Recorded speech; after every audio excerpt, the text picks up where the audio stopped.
আগামী মাসে রথযাত্রা। প্রতি বছরের মতো এই বছরের শিলিগুড়ি ইসকন মন্দিরের তরফে আয়োজন করা হচ্ছে রথযাত্রা। সেই উপলক্ষে আগেভাগেই রথযাত্রা নিয়ে প্রস্তুতি শুরু করলো শিলিগুড়ি ইসকন মন্দির কর্তৃপক্ষ। শুক্রবার সকালে ভগবান জগন্নাথ দেব, বলরাম, সুভদ্রা দেবীর পুজো করা হয়। এরপর আজ থেকে শুরু হলো রথ তৈরির কাজ। এদিন রথের চাকা থেকে শুরু করে সমস্ত বিষয় খতিয়ে দেখেন মন্দির কর্তৃপক্ষ। পাশাপাশি রথ পরিষ্কার পরিচ্ছন্ন এবং রং করার কাজও শুরু করা হয়েছে। এদিন ইসকন মন্দিরের তরফে জনসংযোগ আধিকারিক নামকৃষ্ণ দাস বলেন, আজ আমাদের রথযাত্রার সূচনা হলো। প্রতি বছরে নেই এবছরও 3টি রথ বের করা হবে। এবারও শিলিগুড়িবাসী শহরের রাস্তায় রথযাত্রা দেখতে পাবেন।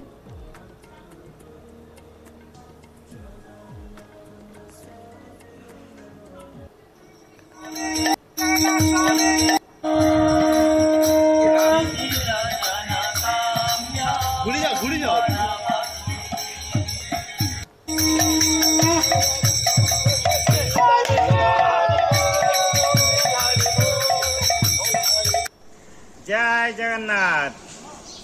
আগামী 7 জুলাই ভগবান জগন্নাথ দেবের রথযাত্রা অনুষ্ঠিত হবে পুরীর সাথে সাথে সারা বিশ্বতে।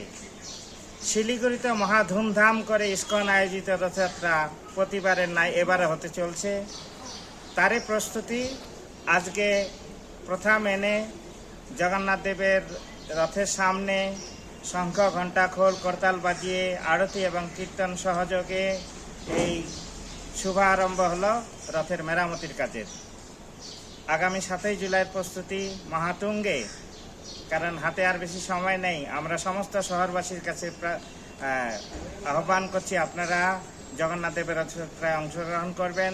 তার আগে 22 তারিখ জগন্নাথ দেবের স্নানযাত্রা উৎসব আছে, সেই অনুষ্ঠানেও আপনারা সকলেই আমন্ত্রিত। হরে কৃষ্ণ। জয় জগন্নাথ।